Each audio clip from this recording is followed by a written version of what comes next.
नमस्कार, India news देख रहे हैं आप। मैं हूं आपके साथ पराग गुप्ता। शुरुआत करेंगे फटाफट खबरों की। आज से गीता में हुई हरियाणा विधानसभा। मुख्यमंत्री मनोहर लाल ने कृष्ण अर्जुन मूर्ति का किया लोकार्पण। सदन संदेश पत्रिका का भी विमोचन किया। पलवल के जिला उपायुक्त नरेश नरवाल ने अनाज मंडी का दौरा किया। इस दौरान उन्होंने मंडी में धान, कपास और बाजरे की खरीद का निरीक्षण किया। इस दौरान उपायुक्त ने कहा कि किसानों की फसल एमएसपी पर खरीदी जा रही है। डीसी ने कहा कि मेरी फसल मेरा ब्यौरा पोर्टल दोबारा से खुलवा दिया गया है। किसान अपना फसल का ब्यौरा पोर्टल पर दे सकते हैं, जहां पर रजिस्ट्रेशन के बाद किसानों को फसल खरीद के लिए कूपन दिए जाएंगे। एलनाबाद अनाज मंडी में कपास की सरकारी खरीद शुरू हो चुकी है। लगभग 150 से ज्यादा किसान मंडी में कपास लेकर पहुंचे, लेकिन सीसीआई के अधिकारियों के पास कपास की नमी मापने के लिए सिर्फ एक ही मशीन थी। एलनाबाद मंडी में राजस्थान से भी बहुत सी कपास आती है। आगे जब राजस्थान का पोर्टल खुलेगा और किसानों की संख्या बढ़ेगी, तब सीसीआई एक मशीन से काम नहीं चलेगी, जिससे किसानों को परेशानी हो सकती है। मुख्यमंत्री के आदेशों की अवहेलना करते हुए किसान लगातार पराली जला रही हैं। गोहाना में जिला प्रशासन ने 2 किसानों पर पराली जलाने को लेकर 5,000 रुपए का जुर्माना लगा दिया। रोक के बाद भी पराली जलाने के मामले बढ़ते जा रहे हैं। करनाल के सिविल सर्जन ने कहा कि इस समय कोरोना महामारी चल रही है। अगर ऐसे समय में किसी भी कारण से वातावरण में प्रदूषण फैलता है तो आने वाले दिनों में कोरोना के मामलों में बढ़ने के आसार हैं। करनाल में कृषि विभाग ने अब तक 233 ऐसी लोकेशन को टेस्ट किया है, जहां किसानों ने अपने खेतों में अवशेषों में आग लगाई है। कृषि विभाग ने 150 किसानों से जुर्माना वसूला। 2 केस भी दर्ज करवाए हैं।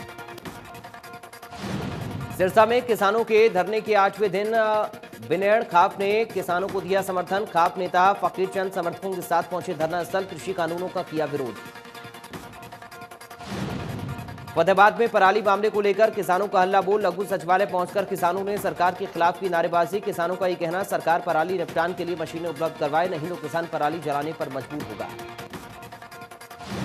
इस दौरान किसानों ने जिला उपायुक्त को ज्ञापन देना चाहा, लेकिन जिला उपायुक्त के नहीं मिलने पर किसानों ने ज्ञापन में आग लगा दी। हरियाणा में सरकार पराली जलाने को लेकर हुई सख्त। पराली जलाने को लेकर किसानों के लिए चलाया जा रहा जागरूकता अभियान। उठाए गए कई कदम।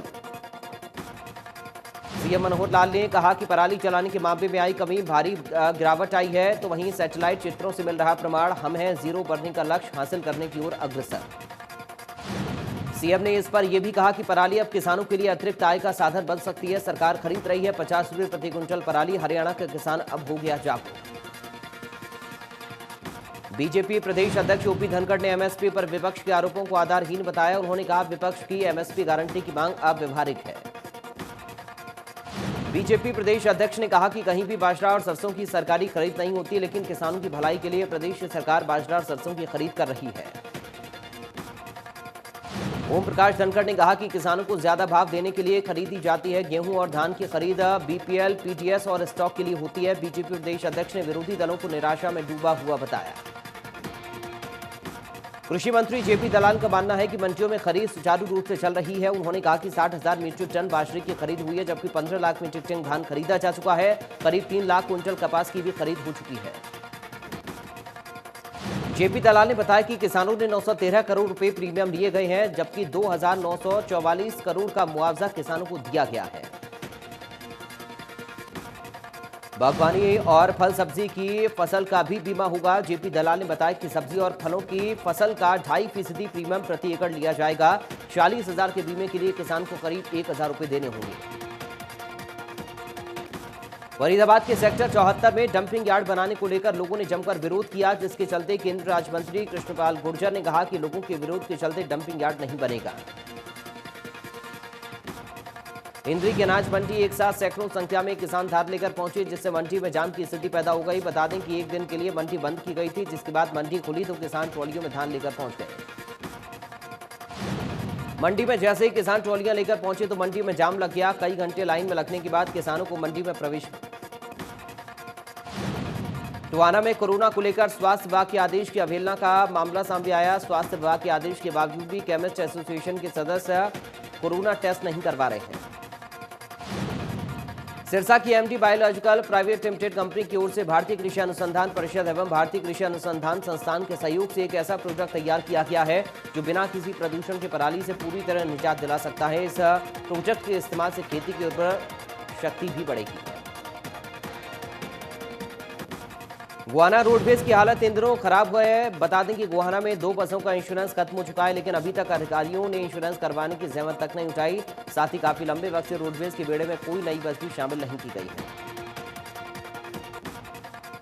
कुरुक्षेत्र में गैस पाइपलाइन बिछाई जा रही है, जिसके चलते शहर के कई इलाकों में खुदाई होने से गड्ढे हो गए हैं। इन गड्ढों से लोगों को भारी परेशानी हो रही है।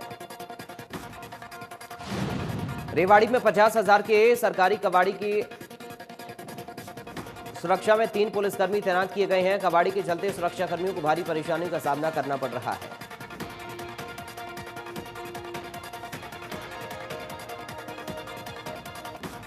पूर्व केंद्रीय मंत्री संदीप वाल्मीकि ने कहा कि हाथरस की घटना को सरकार को जगाने के लिए प्रदेश भर में चौपाल पंचायतों का आयोजन किया जाएगा। इसको सामाजिक न्याय पंचायत नाम दिया गया है। गुरुग्राम में नगर निगम जल्द अपना कार्यालय बनाएगा। गुरुग्राम के एमजी रोड स्थित महरौली रोड पर 2 एकड़ जमीन पर कार्यालय बनेगा। पहली मंजिल पर अधिकारियों का दफ्तर बनेगा। साथ ही मेयर और पार्षदों के लिए भी कार्यालय पहली मंजिल पर ही होंगे। कार्यालय की दूसरी और तीसरी मंजिल पर कुल 70,000 स्क्वायर मीटर एरिया को लीज पर दिया जाएगा, ताकि किराए से खर्च निकल सके। फरीदाबाद में युवक की हत्या मामले में पुलिस ने 4 आरोपियों को गिरफ्तार किया। युवकों पर आरोप है कि उन्होंने मोबाइल न देने पर युवक की पीट कर हत्या कर दी थी। पुलिस के मुताबिक युवक जन्मदिन मना रहे थे। उसी दौरान उन्होंने दोस्त से मोबाइल मांगा, जिसे देने से उसने इनकार कर दिया। उनके बीच कहासुनी हुई और फिर आरोपियों ने उस पर रॉड और डंडों से हमला कर दिया। फरीदाबाद के भूना इलाके में महिला के साथ रेप का मामला सामने आया। एक व्यक्ति ने महिला के साथ रेप किया और 2 लोगों ने उसकी पिटाई मदद कर दी। पुलिस ने तीनों के खिलाफ केस दर्ज कर दिया है। पीड़िता ने बताया कि आरोपी ने उसके साथ मई महीने में दुष्कर्म किया, जान से मारने की धमकी दी। अगर उसने इस बारे में किसी को बताया तो वो उसे जान से मार देगा, जिसके बाद पीड़िता ने पुलिस को शिकायत दी। गोहाना में बदमाशों के हौसले बुलंद। शराब कारोबारी से बदमाशों ने मांगी 8 लाख रुपए की रंगदारी। रुपए नहीं मिलने पर हथियारों से लैस 5 बदमाशों ने शराब ठेके में लगाई आग। इतना ही नहीं, बदमाशों ने ठेके में आग लगाने के बाद आमली गांव में सेल्समैन पर फायरिंग भी की। गनीमत रही कि सेल्समैन को गोली नहीं लगी। हिसार में बरवाला रोड पर मौजूद बाल सुधार गृह से कल शाम 17 बाल कैदी फरार हो गए। बाल कैदियों को शाम के भोजन के लिए बाहर निकाला गया था। पहले से ही हमले की फिराक में तैयार बाल कैदी जेल सुपरिटेंडेंट समेत 3 सुरक्षा कर्मियों पर हमला कर मौके से फरार हो गए।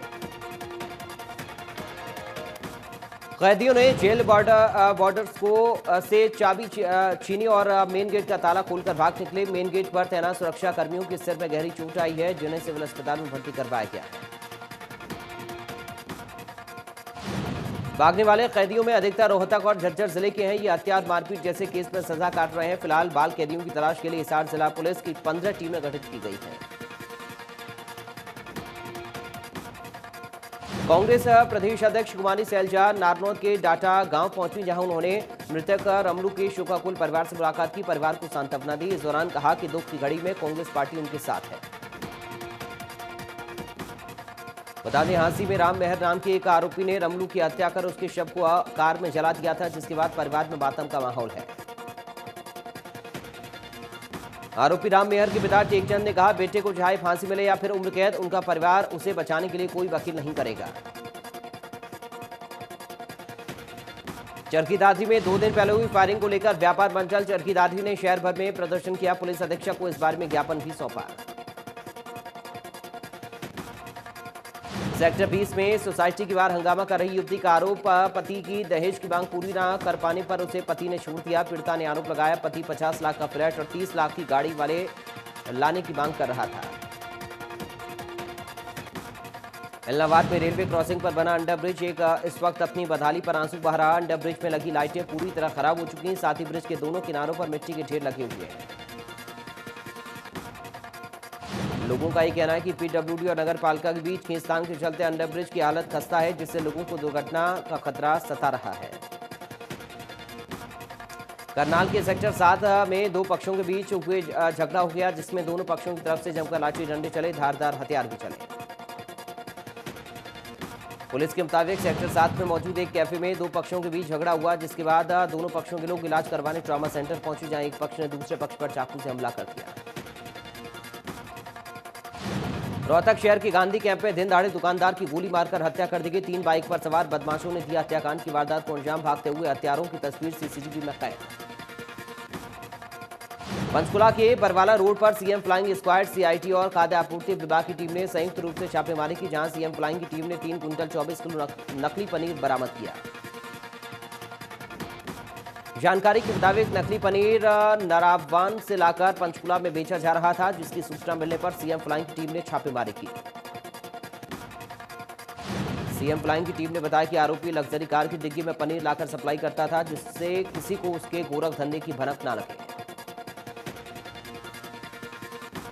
नूह के गांव इंदाना में 10 महीने से चल रहे झगड़े का फैसला एक महापंचायत में हुआ। जिला पुलिस कप्तान नरेंद्र बेजारनिया ने इसमें अहम भूमिका निभाई। एक पक्ष पर 15 लाख रुपए का जुर्माना लगाया गया और आगे जो भी पक्ष झगड़े की पहल करेगा उसे 5 लाख रुपए वसूले जाएंगे। हालांकि पीड़ित पक्ष ने कहा कि फैसला हक में नहीं हुआ, लेकिन पंचायत का सम्मान रखेंगे। बीते 10 महीने में दोनों पक्षों की तरफ से फायरिंग, हत्या का प्रयास, लूट डकैती के करीब 10 मुकदमे दर्ज हैं। हरियाणा पुलिस ने अपने पेंशनरों के लिए दुर्घटना बीमा के तहत दी जाने वाली राशि को 17 लाख रुपए से बढ़ाकर 30 लाख रुपए कर दिया गया। ADGP law and order Navdeep Singh Virk ने बताया कि एचडीएफसी बैंक के साथ एक अनुबंध के तहत रिटायर्ड पुलिसकर्मियों के हित में यह निर्णय लिया गया है। जगाधरी के अमर विहार कॉलोनी में फायरिंग का मामला सामने आया। पुलिस के मुताबिक कुछ अज्ञात बदमाशों ने एक घर पर जमकर फायरिंग की। गनीमत रही, फायरिंग में कोई हताहत नहीं हुआ। पीड़ित की शिकायत पर पुलिस ने मामला दर्ज कर लिया। आरोपियों की तलाश में पुलिस जुट गई है। हमले को फिरौती से जोड़कर देखा जा रहा है। अंबाला में चोरों के हौसले बुलंद हैं। कपड़े की दुकान में चोरी करने घुसे चोरों ने कपड़ों का ट्रायल लेकर चोरी की, यानी कि उनके मन में पकड़े जाने का जरा सा भी खौफ नहीं था। पंचकुला सेक्टर 10 के एक होटल के कमरे में 34 साल के युवक ने जहरीला पदार्थ खाकर खुदकुशी कर ली। पुलिस ने मौके से सुसाइड नोट भी बरामद किया है। मृतक की पहचान 34 साल के लवकेश शर्मा गढ़वा के रहने वाले के तौर पर हुई है। लवकेश शर्मा आईसीआईसीआई बैंक में नौकरी करता था। कुछ टाइम पहले उसे किसी विवाद के चलते नौकरी से निकाल दिया गया था। तब से लवकेश शर्मा मानसिक रूप से परेशान था। फतेहाबाद में बच्चा गैंग की ओर से दुकान में घुसकर 45,000 की नकदी से भरा बैग चुराने का मामला सामने आया। फतेहाबाद के जीटी रोड पर स्थित स्पेयर पार्ट की दुकान की दराज में रखे बैग को 11 साल का बच्चा चुरा कर ले गया। दुकान में लगे सीसीटीवी कैमरे में चोरी की वारदात कैद हो गई। दुकानदार जैसे ही इसमें साफ तौर पर देखा जा सकता है कि 2 बच्चे दुकान में दराज खोलकर नकदी से भरा बैग चुराकर फरार हो जाते हैं। नूह जिले के टीबी रोग विशेषज्ञ डॉक्टर प्रवीण राज तंवर ने पत्रकारों से बातचीत के दौरान कहा कि विश्व स्वास्थ्य संगठन ने अल आफिया सामान्य अस्पताल के प्रांगण में बैठक डॉक्टर्स के साथ की है, जिसमें टीबी रोग में दवाइयों के बदलाव के साथ साथ अन्य बदलाव के बारे में भी डॉक्टर्स को विस्तार पूर्वक जानकारी दी।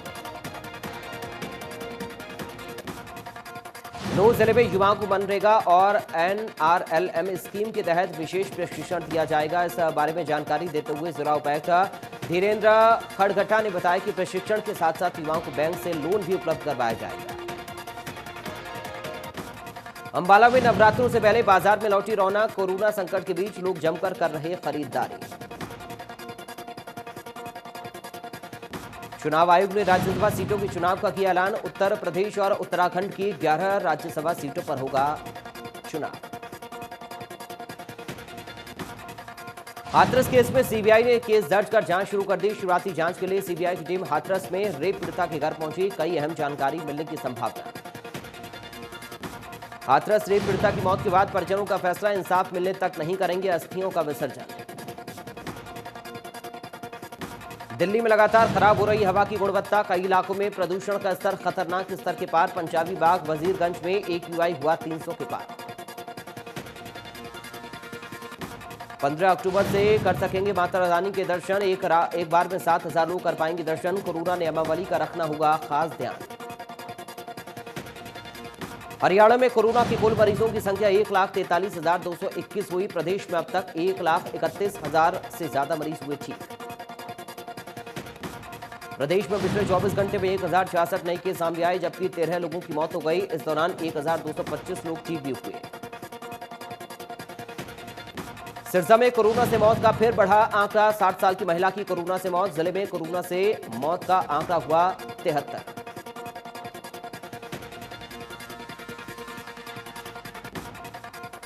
जेजेपी प्रदेश अध्यक्ष सरदार निशांत सिंह की कोरोना रिपोर्ट आई पॉजिटिव। ट्वीट कर निशांत सिंह ने दी जानकारी। संपर्क में आए लोगों से की टेस्ट करवाने की अपील।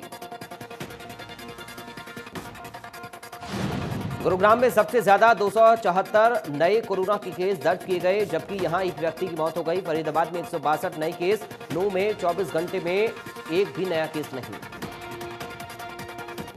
देश में कोरोना पर धीरे धीरे लग रहा लगाम। एक दिन में सामने आए कोरोना के 54,265 नए केस। अब तक 1,09,894 की मौत। महाराष्ट्र में कोरोना ने बचाई सबसे ज्यादा तबाही। एक दिन में गई 169 मरीजों की जान। कुल मौत का आंकड़ा 40,514। आंध्र प्रदेश में कोरोना के मरीजों की संख्या लगातार बढ़ रही है। अब तक सामने आई 7,58,000 से ज्यादा मरीज। राज्य में कोरोना से हुई 6,256 लोगों की मौत। उत्तर प्रदेश में कोरोना से लोगों का बुरा हाल। अब तक सामने आई 4,39,000 से ज्यादा मरीज। राज्य में अब तक 38,815 केस एक्टिव। दिल्ली में लगातार बढ़ रहे कोरोना की मरीज। एक दिन में सामने आई 1,849 नए केस। 24 घंटे में 40 लोगों की मौत। पंजाब में कोरोना से लोगों में दहशत। एक दिन में हुई 27 लोगों की मौत। राज्य में कोरोना से अब तक 3,860 लोगों की मौत। विश्व में कोरोना से लगातार बढ़ रही लोगों की परेशानी। लगातार बढ़कर मरीजों की संख्या हुई 3,80,36,000 के पार। अब तक 10,85,000 से ज्यादा मरीजों की मौत। अमेरिका में कोरोना मरीजों की मौत का आंकड़ा बढ़ा। अब तक 2,20,000 से ज्यादा मरीजों की मौत। कुल मरीजों का आंकड़ा हुआ 80,37,000 के पार। रूस में कोरोना मरीजों की रफ्तार नहीं हो रही कम। कुल मरीजों की संख्या हुई 13,12,000 के पार। रूस में अब तक 2,65,000 से ज्यादा केस एक्टिव। स्पेन में कोरोना से लगातार बढ़ रहा मौत का आंकड़ा। अब तक कोरोना से गई 33,124 लोगों की जान। कुल मरीजों की संख्या हुई 9,18,000 के पार। नेहा के रिलेशनशिप कंफर्म करने के बाद अब आदित्य नारायण ने श्वेता अग्रवाल के साथ अपना रिलेशनशिप कंफर्म कर दिया है। श्वेता और आदित्य की मुलाकात फिल्म शापित के सेट पर हुई थी। Singing reality show Saregamapa little champs के विजेता की घोषणा हो गई है। केरल के आर्यनंदा बाबू ने अपनी आवाज का जादू चलाते हुए सारेगामापा लिटिल चैंप्स की ट्रॉफी अपने नाम कर दी। बॉलीवुड के मशहूर एक्टर धर्मेंद्र अपनी फिल्मों के साथ साथ अपने व्यवहार के लिए भी खूब जाने जाते हैं। हाल ही में उन्होंने अपने पिता की एक तस्वीर साझा की है। उनके लिए एक इमोशनल मैसेज भी लिखा। एक्टर ने अपनी पोस्ट में फैंस को बताया, जीते जी इन्हें इनके ना होने का एहसास ना होने दे। मलाइका अरोड़ा ऐसी एक्ट्रेस में से हैं जो ऑन स्क्रीन हो या फिर ऑफ स्क्रीन अक्सर सुर्खियों में रहती है। मलाइका अपने डांस और अंदाज से काफी लोगों का दिल जीतती हैं। करोड़ों फैंस के दिलों पर राज करती हैं। कोरोना से उभरने के बाद एक्ट्रेस ने एक बार फिर से इंडियाज बेस्ट डांसर के स्टेज पर वापसी कर ली है। बॉलीवुड की सिंगिंग क्वीन नेहा कक्कड़ इन दिनों पंजाबी सिंगर रोहन प्रीत से अपनी रिलेशनशिप को काफी सुर्खियों में है। नेहा कक्कड़ ने अपने इंस्टाग्राम अकाउंट से कुछ तस्वीरें साझा की। इन तस्वीरों में सिंगर पिंक कलर के सूट में फोटो शूट करवाते हुए नजर आ रही हैं। तस्वीरों में नेहा कक्कड़ काफी खूबसूरत लग रही हैं। बिग बॉस 14 की कंटेस्टेंट निक्की तंबोली लगातार लोगों का ध्यान खींच रही हैं। घर में आए तीनों तूफानी सीनियर्स गौहर खान, हिना खान, सिद्धार्थ शुक्ला ने भी निक्की तंबोल की जमकर तारीफ की है। उधर टीवी की नागिन मौनी रॉय जब भी अपनी कोई फोटो या वीडियो इंटरनेट पर शेयर करती हैं, वो कुछ ही घंटों के अंदर वायरल होने लगती है। हाल ही में मौनी रॉय ने अपने सोशल मीडिया अकाउंट से एक फोटो शेयर की। एक्ट्रेस कंगना रनौत अपनी अपकमिंग फिल्म थलाइवी के सेट से कुछ फोटोज सोशल मीडिया पर शेयर करते हुए नजर आई, जिसमें कंगना जयललिता की गेटअप और उनके जैसे लुक में नजर आ रही है। सुशांत की बहन श्वेता सिंह कीर्ति जस्टिस फॉर सुशांत कैंपेन को पूरे देश में लीड कर रही हैं। सोशल मीडिया पर सुशांत को न्याय दिलाए जाने को लेकर श्रीलंका में होर्डिंग नजर आ रहे हैं, जिसमें सुशांत को जस्टिस दिलाने की बात की जा रही है।